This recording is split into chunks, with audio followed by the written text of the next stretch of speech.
The Grand Egyptian Museum opens its doors to the public for the first day.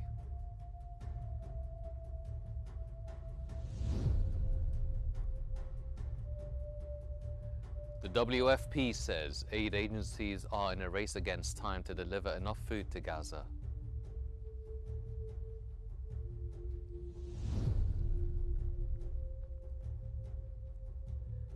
And the European Union says enlargement is realistic soon, with Montenegro leading.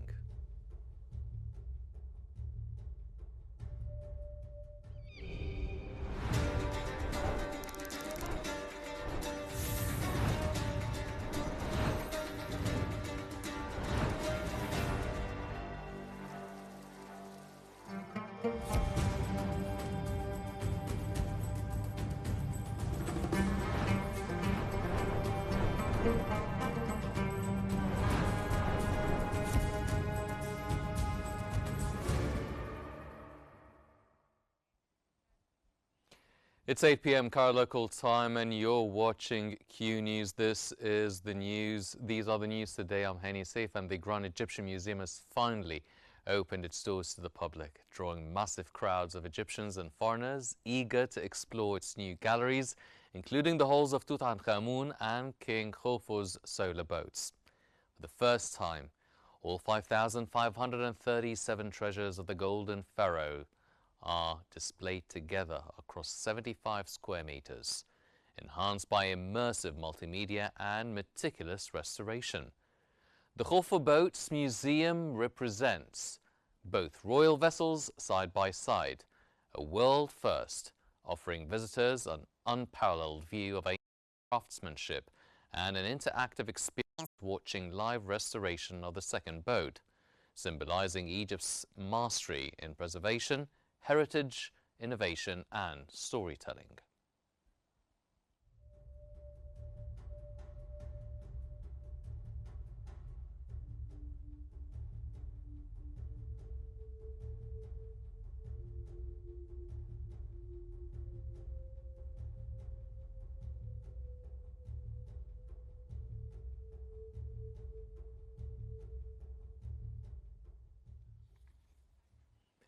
The Egyptian State Information Service has reported that hundreds of millions of viewers across 5 continents followed the grand opening of the Grand Egyptian Museum, led by President Abdel Fattah el-Sisi. Delegations from around 80 countries attended, while thousands of TV channels and digital platforms broadcast the event live. The SIS noted that over 705 major international media outlets covered the opening, 98% positively highlighting Egypt's rich cultural heritage, modern infrastructure, and national stability. President el-Sisi's vision, backed by investments since 2014, brought to life the world's largest museum dedicated to a single civilization.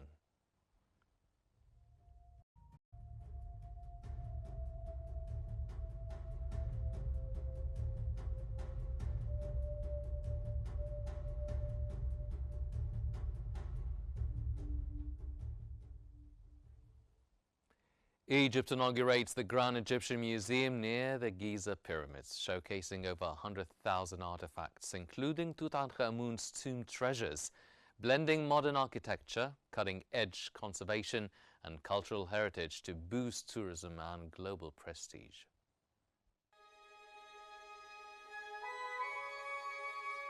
The Grand Egyptian Museum, GEM, offers an unparalleled showcase of Egypt's heritage, featuring many artifacts never before displayed. Located near the Giza pyramids, GEM is set to become a global cultural landmark. Spanning 490,000 square meters, it is the largest archaeological museum in the world dedicated to a single civilization.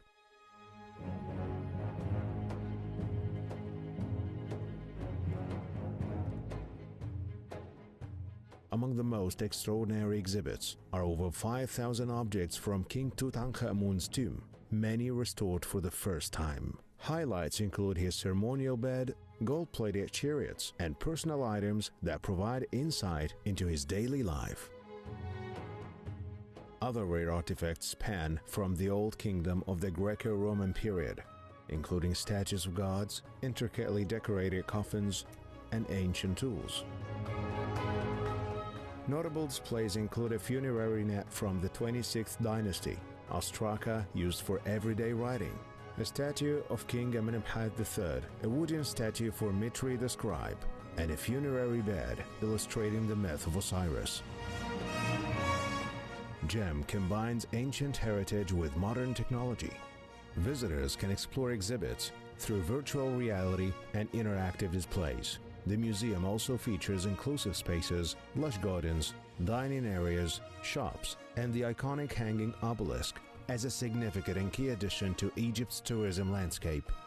GEM is expected to attract millions annually, reinforcing its role as a cornerstone of the nation's cultural and economic development.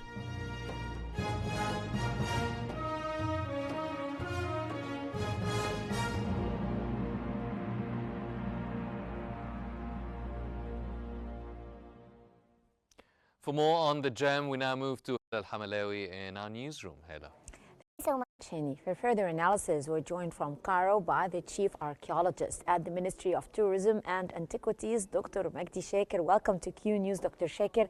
As the museum officially opens to the public, what does this milestone mean for Egypt's archaeological community and for the preservation of national heritage? Of course, good evening to you and to everyone who's watching. Yes, the official opening of the Grand Egyptian Museum is it is known as the most important and the largest museum in the world, and we just don't want to show off our soft power, but Egypt is showing off its soft power in the area of this new presidency. When it comes to the cultural level and political level, we now have the most important museums around the world when it comes to the number of artifacts, how much area it covers, and it has so many artifacts, as we know, and it also has around 5,537 artifacts to King Tutankhamun only. And so, yeah, it is the most important one when it comes also to being dedicated to one single civilization, the Egyptian ancient history. And and now as we can say that Egypt was able to honor our ancestors as they should. Okay. Sir, we've seen huge crowds of Egyptians and tourists on the first day. What does this public response tells us about the connection between Egyptians and their ancient history? Not only Egyptians, actually, people from around the world, visitors from all around the world flooded the museum.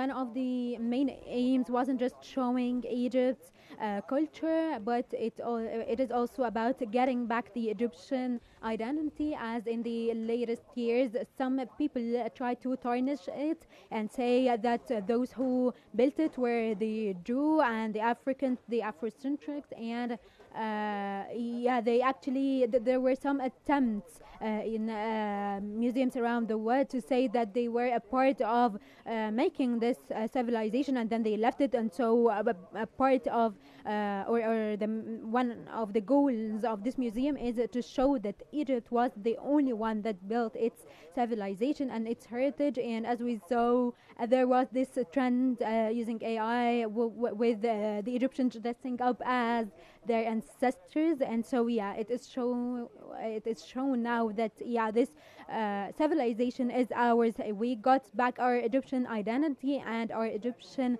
pride, especially that some people were saying that this civilization worships statues and is some kind of Jew. And so we wanted to send a message here saying that we are very proud of our civilization, and with the trend going on, this shows that our identity is will be continued, and that the museum achieved what it was supposed to, and that the Egyptians take pride in their ancestors, in their civilization.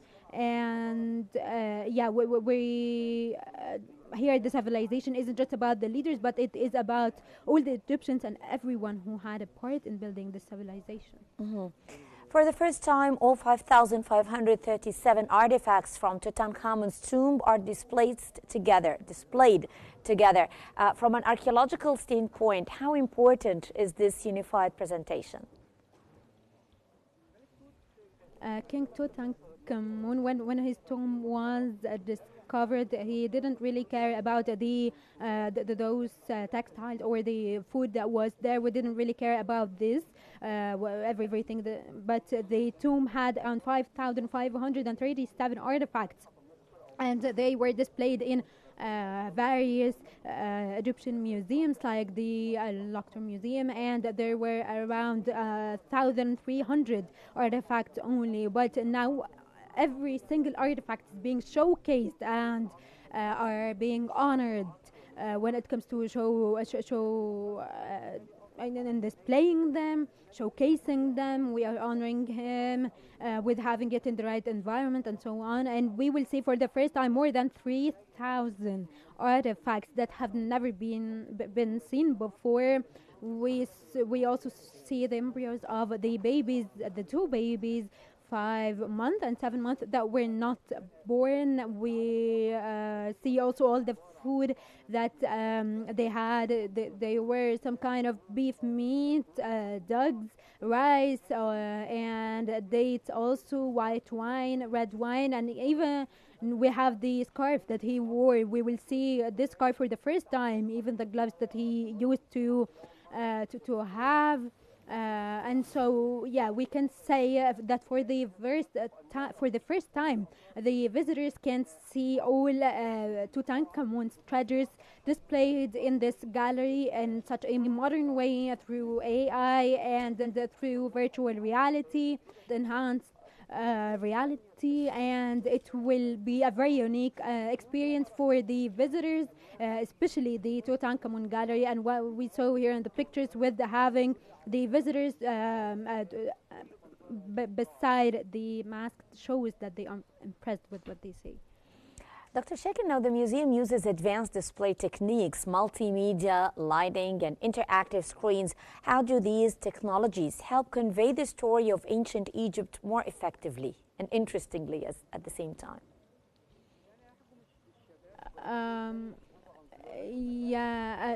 The youth didn't really visit the museums because they didn't have something to attract them, and no modern technology. And lots of Egyptians visited or looked at these museums as being statues only. But now the museum can attract lots of youth because of the technologies that they have. And today we had some guided audio where the visitor can understand all the information that they see in Japanese, English, and Arabic, in addition to other languages as well. And so without any tour guide, they can interact with the statues and the artifacts through the GEM application and feel as if they went back in history and are living in this era. And this is so exciting, of course, and gets them to know more about their ancestors in such a modern way. And also there is so much visual joy here.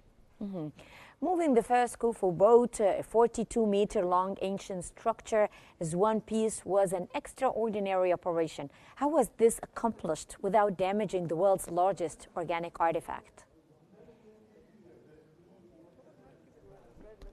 The Khufu solar boat, we found them in the southern of the Great Pyramid, and it was discovered. But there was a whole boat that had Ahmed Yusuf and another Egyptian. They could put it together again and put it in a glass museum.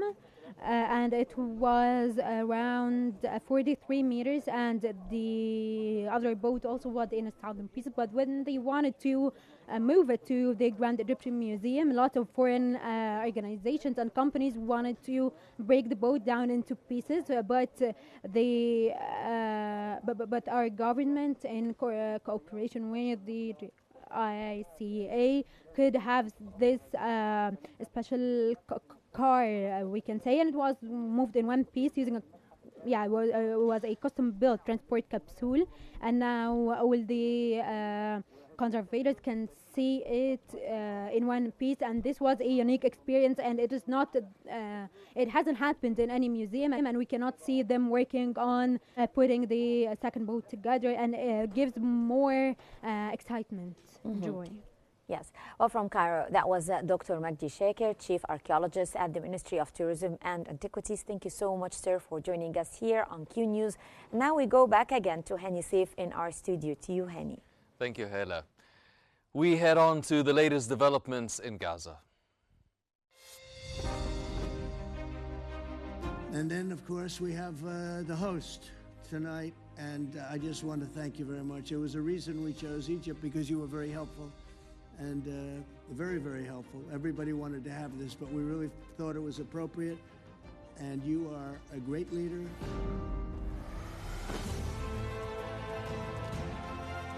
And he's a fantastic man and a fantastic general, by the way. But he's a great president. And I want to thank Egypt and all of your representatives for treating us all so well. Thank you very much.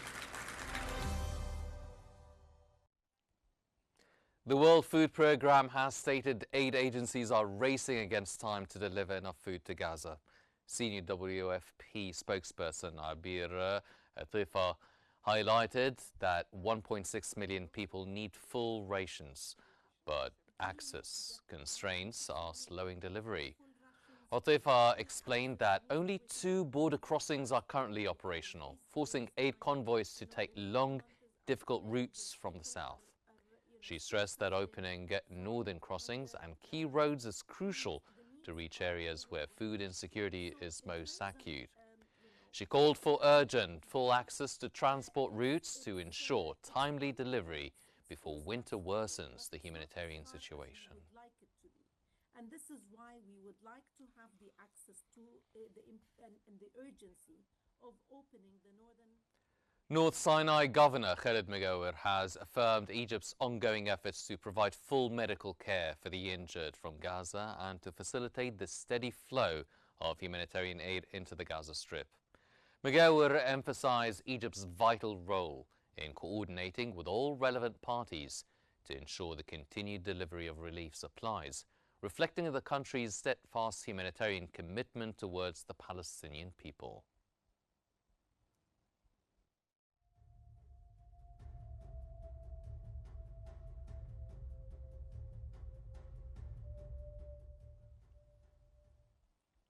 The German ambassador to Egypt has visited North Sinai, focusing on the Egyptian Red Crescent's logistics hub in El Arish, which coordinates aid deliveries to Gaza.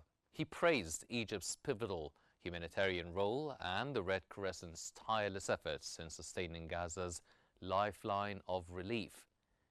During his visit, he inspected El Arish General Hospital to check on injured Palestinians receiving treatment there and reviewed logistical operations, ensuring the flow of vital supplies through the crossings. Politically, the ambassador praised Egypt's mediation to uphold the Gaza ceasefire and affirmed Germany's readiness to support the upcoming reconstruction conference hosted by Cairo.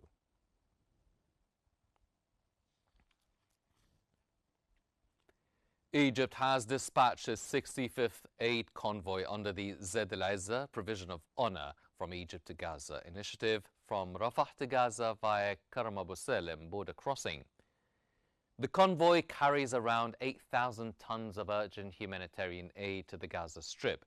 The convoy includes over 4,600 tons of food supplies and flour, 2,000 tons of medical and relief materials, and 1,200 tons of fuel, as part of Egypt's ongoing efforts to support Gaza's civilians. Since its launch on July 27th, the Egyptian initiative has delivered over 500,000 tons of food, medical and fuel supplies, coordinated through 35,000 Red Crescent volunteers stationed at logistics centers and the Egyptian side of the Rafah border crossing, which has remained open throughout the crisis.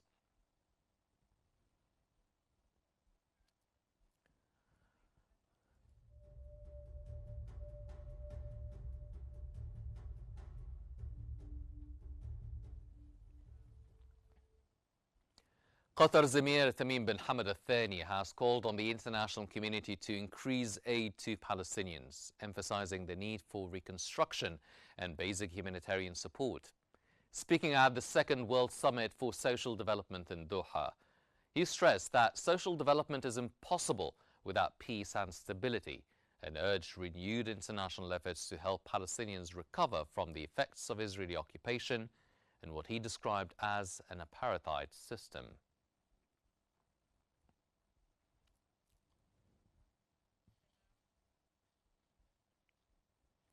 Axios website has reported that the U.S. has sent a draft resolution to UN Security Council members seeking approval for a 2-year international force in Gaza.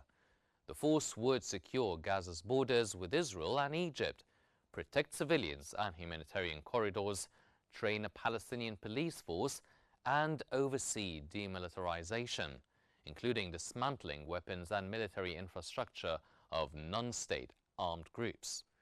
A U.S. official emphasized that it would be an enforcement force, not a peacekeeping mission, with the goal of deploying troops by January following UN approval.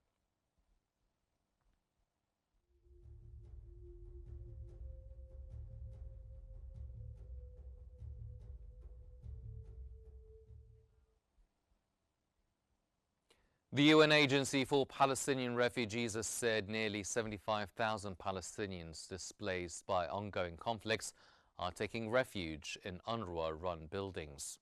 UNRWA warned that many of the structures are damaged and overcrowded. The agency highlighted the impact on women and girls, noting that limited access to healthcare and hygiene supplies forces many to cope without dignity, safety, or basic hygiene.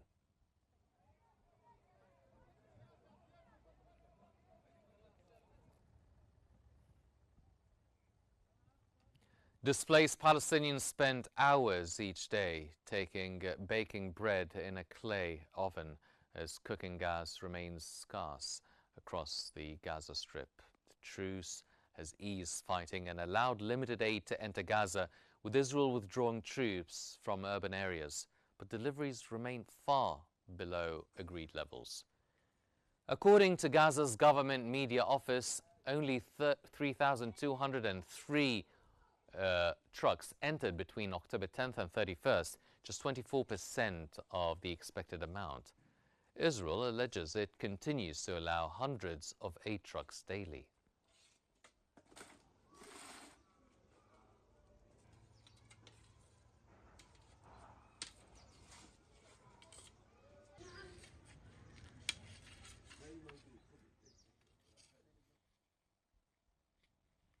In Lebanon, Lebanese Parliament Speaker Nabih Berri has confirmed that Hezbollah has fully respected the ceasefire, while the Lebanese army has deployed over 9,000 troops south of the Litani River and is ready to secure the internationally recognized border. Berri said the main obstacle is Israel's continued occupation of southern Lebanese territory. He dismissed Israeli claims of weapons flowing from Syria as pure fabrication, noting that the U.S. monitoring via satellites is aware of the truth. On border negotiations, Berri highlighted a regular consultative mechanism involving civilian and military experts, similar to previous talks on the Blue Line and maritime borders.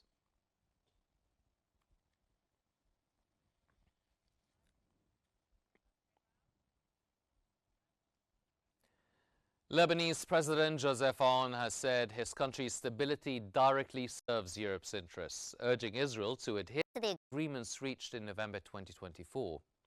That came during talks with the Dutch Defense Minister Ruben Brekelmans, where Aoun has stressed that Lebanon has fulfilled all its commitments despite Israel's ongoing violations of its territory.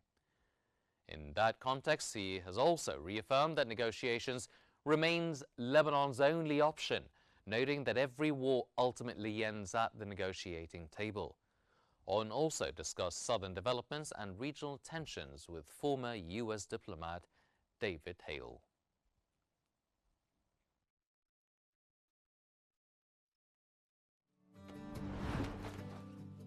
Donald Trump is his name, and he said mathematically impossible is now reality. We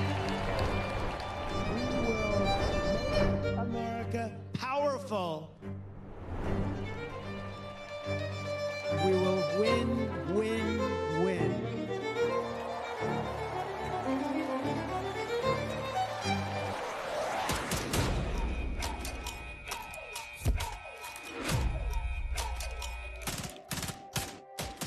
And we will make America great again. Let's do our own terrorism. We will very quickly make America great again. More than 735,000 New Yorkers cast early ballots ahead of today's mayoral election, marking the highest early in-person turnout ever for a non-presidential election in the city. Sunday, the final day of early voting, drew roughly 151,000 voters, the largest single-day early turnout since polls opened, with more than 45,000 voters under 35. Bring the median age of early voters down to 50. Early participation among younger voters surged in the final days after lagging earlier in the week. Overall, more than 100,000 voters under 35 cast ballots from Friday through Sunday. Democratic nominee Zohran Mamdani leads his rivals Andrew Cuomo and Curtis Sliwa in his closely watched race, which has attracted heightened voter engagement.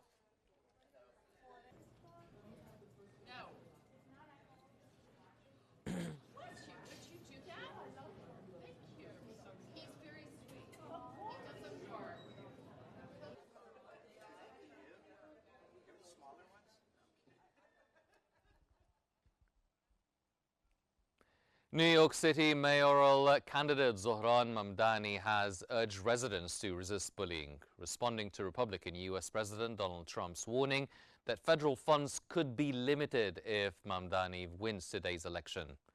Mamdani criticized Trump's endorsement of Andrew Cuomo, saying the former governor shares Trump's same donors, same small vision, and same sense of impunity. He argued the president's support reflects an interest in having a mayor who serves Trump's agenda rather than New York City's. The candidate said he would not be intimidated, stressing it is time to stand up to the bullies that make these threats, not to become the bullies ourselves. Mamdani highlighted his focus on all New Yorkers, including those who voted for Trump, seeking relief from high living costs, contrasting himself with Cuomo, who he said seeks to appeal to Trump's donors. I will address that threat for what it is. It is a threat. It is not the law. And too often we treat everything that comes out of Donald Trump's mouth as if it is already legal just by virtue of who is saying it. And it is time. The U.S. federal government shutdown reached 35 days, tying the record set in 2018-2019. The closure, triggered by a funding deadlock, has left thousands of federal workers unpaid and disrupted key services. Partial funding for SNAP was announced Monday, covering about half of November benefits for nearly 42 million recipients. Healthcare is also affected, with Affordable Care Act premiums set to rise sharply if subsidies remain unresolved. The Congressional Budget Office warns the shutdown could cut 1 to 2 percentage points from fourth quarter GDP growth and cost $7 to $14 billion, underlining the wide economic and social impact of the impasse.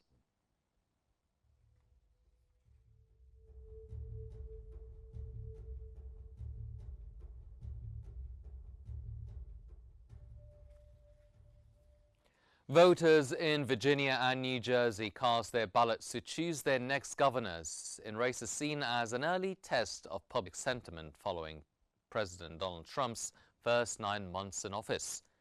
In Virginia, polls show former Democratic U.S. Representative Abigail Spanberger holding a comfortable lead over Republican Lieutenant Governor Winsome Ulcers. The outcomes in both states could signal how the electorate is reacting to Trump's presidency and may influence strategies ahead of the 2026 midterm elections. Hello. How are you? Good. Your first and last. There you are, sir.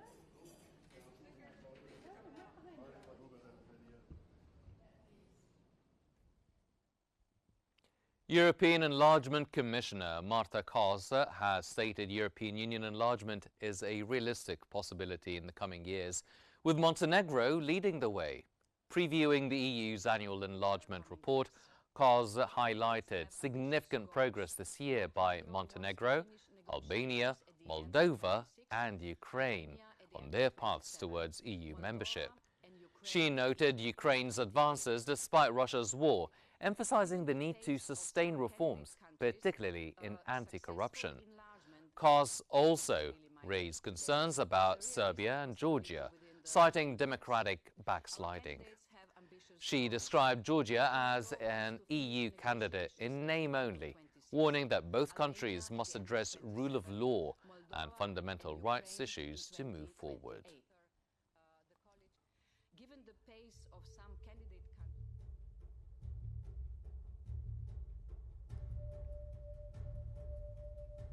That brings us to the end of our news bulletin for today. But before we wrap up, here's a recap of the top stories making the headlines this hour. The Grand Egyptian Museum opens its doors to the public for the first day.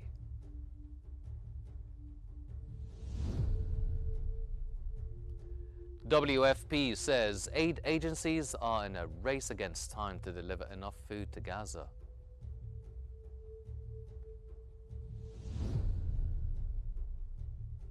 And the European Union says enlargement is realistic soon, with Montenegro leading.